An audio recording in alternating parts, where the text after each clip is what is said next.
Know thyself. In this lesson, we are going to play a little game, you and I. This is the game of getting to know yourself better in terms of your values, your beliefs, your needs, and so many other things that are fundamental to you. And I think we all have some good self-awareness here. If you're on this program, you are on a path towards change and getting deeper into understanding who you are and how you relate to other people in your life and your partner. But we can always take it a step further. I love this maxim from Aristotle. It's knowing yourself is the beginning of all wisdom. On the temple of Apollo in Delphi, I'm not too sure how to say, in Greece, the saying, know thyself, was inscribed during the Roman times, and it's still there for you to see if you're going to that temple in Greece. And this concept of self-knowledge, self-understanding is so crucial, and you find it in different parts of the world, in ancient wisdom, in different cultures, different religions. It tells us something. It tells us that there is a lot of value in us examining ourselves, looking at ourselves under the microscope, and sometimes taking some distance with who we think we are. So that's what we're going to do here. I'm going to walk you through the workbook here. Open your worksheet and you will see all the questions here. I'm going to walk you through them as we are progressing through this video tutorial. So let's get started with your needs. Look at the list of needs in Exhibit A, I believe, in your workbook, and identify your 3 top needs. Do you have a need for consistency, a need for adventure, a need for curiosity, a need for creativity or generosity? What are your 3 most important needs? You can pause this video if you need to. I want you to examine and make sure you have the 3 most important needs. And here's the list of needs. It's important to point out that the physical human needs here, the need for air, food, movement, exercise, rest, sexual expression, safety, shelter, touch, water, this should never be on the line in a relationship. It's really, really important that these get to be honored at all times. So if you know you're not getting enough sleep, maybe because you're in front of your computer, in front of your tablet or phone, a little bit too much than you're supposed to, please honor yourself. Switch off your devices. Go to bed earlier. All right? If you do not have a shelter, it's very difficult to even want or to have the desire to improve your relationship. You are too much in a state of stress and survival there. Same with all of these physical needs, physical well-being needs. But apart from those, which are your most important ones? Next, let's talk about your qualities here. Your qualities, your natural talents, the things that you are born with, that you're naturally good at, that come to you effortlessly, things that you are and that you do when you are at your best. Not because you feel compelled to perform and that you have to accomplish something, but just because, you can express these qualities out of pure joy, out of a state of relaxation or contentment. It's you at your best. So list at least 10 qualities, natural talents, and strengths that you have. One of the reasons why sometimes people get dissatisfied in their relationships is because they don't often recognize their own self-worth, what they bring to the table, what they naturally are at their most authentic, beautiful self. They don't realize that they already shine, and they're too concerned about what other people think, what their partner think. And other people are not necessarily a good reflection of who you truly are at your highest and best, if you will. And I like to talk about your higher self here, not the person you think you should be, but the person you are at your most relaxed and joyful state. You are a wonderful, intelligent, kind, beautiful person. You were born whole and totally perfect, and you need to know that. And you need to remember it and to feel it. Not just know it mentally that you have all these qualities, but also feel it in your heart and in your soul. And a lot of our natural qualities are underused. For example, I have some clients who have tremendous creative powers, yet they really underuse this creativity. And that may result in them feeling a little deflated or a little bit less alive and joyful. So when we do this exercise, very often times they realize that they want to use their creativity a lot more. Or maybe some of them are adventurers and they want to put into practice a little bit more courage, a little bit more adventure, a little bit more generosity, whatever it is that they already have, but do not consciously try to put into practice on a more regular basis. Next, let's talk about your dreams. What are you passionate about? Ask yourself, what are my dreams? What am I for? What do I truly desire? For some of you, you may have this passion about the environment, for example, or you dream to travel the world, or you have this strong desire to heal a past hurtful relationship. What is it for you that is so important to you? And if you haven't asked yourself this question of what you truly desire, what you dream, it might be a little bit difficult to do this now, but please take a minute to ponder about what drives you, inspires you, and motivates you to grow and to expand who you are. Next, let's talk about values, your personal values. Values, simply stated, are all the things and ideas that are most important to you. You hold them close to your heart. They feel like it's, they're the truth. That's what gives meaning to your life. Ray and Sherry Anderson, who are sociologists and authors of a very interesting book called The Cultural Creators, state that values are the best single predictor of real behavior.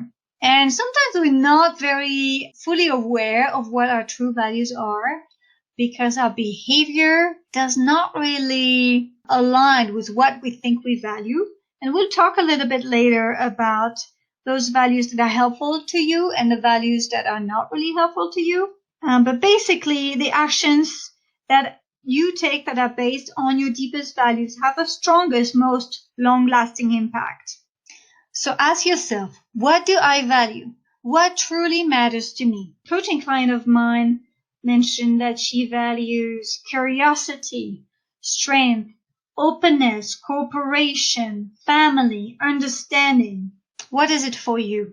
And if this is a bit difficult for you to identify and to be very specific about what you really value, you may want to ask yourself the opposite of what you do not value. What do you disagree with? What are you against? And it is because sometimes we feel very strongly against something. It's more emotionally gripping for some of us. And so it could be that you hate liars, for example, or you're against the death penalty. Try to think of a way to turn the things that you are against, the things you disagree with, and turn this statement around in the positive. So, for example, if you are against people who lie, you value truthfulness. If you're against the death penalty, you value life for all human beings regardless of their actions. I have a little story for you about Mother Teresa. One time she was approached to participate in an anti-war rally, and she declined the invitation. And then she added, "When you organize a rally for peace, however, I will be there." You see, she understood that the negative emotions carry a lot of weight. If you focus negatively on something, if you're against something, you tend to bring out those negative energy into it. And she didn't want to bring that into the world. She wanted to bring positive, peaceful emotion. That's why she would be okay for a rally for peace. Having this awareness that our words and our actions bring energy, and this energy can be destructive or constructive into our relationships, is a gift to know that. So you can pause this video and take a moment to answer these questions. Now, a last question about your values. I want to ask yourself, which of my values are helping our relationship? One of my clients' values for acceptance in family was at times helping a relationship. At times, acceptance helped her accept the present moment, accept what was going on for her husband, accept what was going on for her children, and her value for family helped her create and organize some family moments that they could share. That was helpful to the relationship. Now, I want to let you know that not all of our values are helping our relationship or ourselves. Some of our values are actually not doing us a favor. And it is so important for you to know that our values, a lot of the time, are created, if you will, by how you were brought up, by what kind of family, what kind of caregivers, in what kind of culture, what kind of environment, what kind of religious background you have or not. Values are actually inherited a lot of the time. And it's a good idea from time to time to question our values, to reevaluate whether they are helping us or not.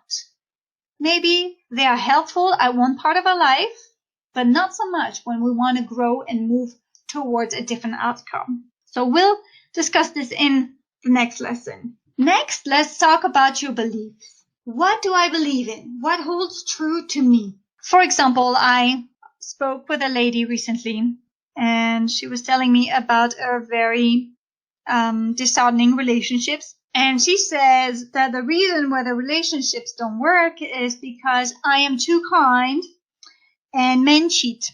You know, they go and leave for other younger girls. She has this belief that she's too kind and that men take advantage of kindness. What kind of relationship do you think she's going to have if she has this belief? What kind of people is she going to attract in her life? Yeah. And same thing here. If she thinks that men cheat and they leave you for younger women, what kind of person is she going to be in this relationship? Is she going to show and express who she truly is? Or is she going to try to have this facade of always looking nice and looking youthful? It's going to be very hard. It's going to be a lot of work to be in relationships like that. I know, because I used to have one of these limiting beliefs that men were not to be trusted. From my childhood and the men in my family, there were so many evidence that men could not be trusted at times. And so when I came into the dating scene, I wanted to date and I wanted to have a boyfriend, but I knew that men could not be trusted. So I never showed myself truly open, and I was always a little closed off, even though I had this desire to be loved and cared and known for. But it's hard to welcome this if your belief is holding you back. So what do you not believe in as well? Let's say here, let me give you some examples here. One of my coaching clients mentioned that she believed in honesty, positivity, and fairness. And she did not believe in competition, for example. And she did not believe with perfection. So same thing as before, I'm going to ask you to turn the negative statement into positive statements. If you are against, or if you do not believe in competition, then that means you believe in fairness, maybe. Or maybe you believe in cooperation. If you believe, or if you do not believe in perfection, then it could be that you believe in growth or acceptance. If you don't believe in mastery, maybe it means that you believe in self-improvement. And last question I have for you is, what beliefs are helping our relationship. Now, this belief that I had that men were not to be trusted, I have changed this around. I've had to, because it was sabotaging my every chance of being known and loved and cared for and being able to expand love and express love towards others to its highest, fullest potential. So my new belief is that people are good at heart. That's what I believe. That's what I want to believe. And don't be fooled by your beliefs. Beliefs are just thoughts that you have repeated over and over again to the extent that they feel like the truth. And they create our reality a lot of the time. Sometimes the universe sends you a little gift, a little unexpected gift that shatters your previous belief. But more often than not, you are a decision maker of your beliefs here. If some beliefs are not helping you, it's going to be something you want to change, or at least something you're willing to improve upon. I had this coaching client, this lady, I remember, she had the belief that once you're married, you should never divorce. And it was really hard for her because her husband ended up divorcing her. She was completely conflicted about this belief because what she had been told all her life, that once you're married, that's what her family told her, once you're married, you never ever divorce. She had to face up with the reality that her husband wanted to leave and she had no choice in the matter. He filed for divorce and she had to accept it. And that was a very challenging situation, especially if you keep on holding on to these beliefs. Next, let's talk about your fears. What are your 3 main fears or complaints? Do you fear that your partner is going to leave you for somebody else? Do you complain that your partner is a slob and doesn't do enough for you and the family? Do you complain that your partner doesn't bring enough money to the table? Come up with at least 3 fears here. And my next question for you is, how are your fears and complaints helping your relationship at times? Could it be that, your fear that your partner may leave you for somebody else gets you to be mindful about being your best self? Could it be that you pay better attention? You take care of yourself. You don't sit in your pajamas all day long. You actually come and dress up and show up as if you were dating your partner, even though you've been together for years. Could it be? At times, this could be helpful. At times, it may not be. Next, let's talk about expectations. The expectations you have of yourself. What are the expectations I have of me that are helpful to our relationship? Do you expect yourself to be the responsible one?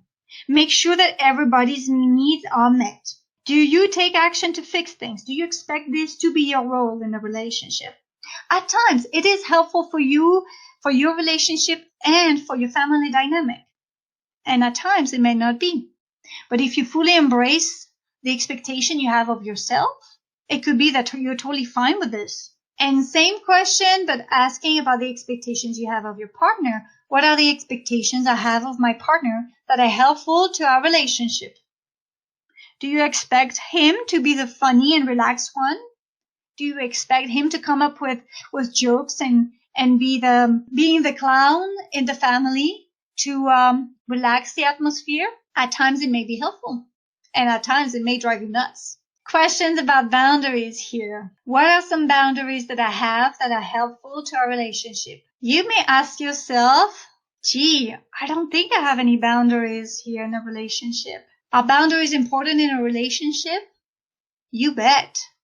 You bet they're important. It could be that you have a good work, personal life boundary. After you finish with your work, you do not look at your work emails anymore. You're home, you're fully present with your family, with your partner. It could be that's a boundary for you.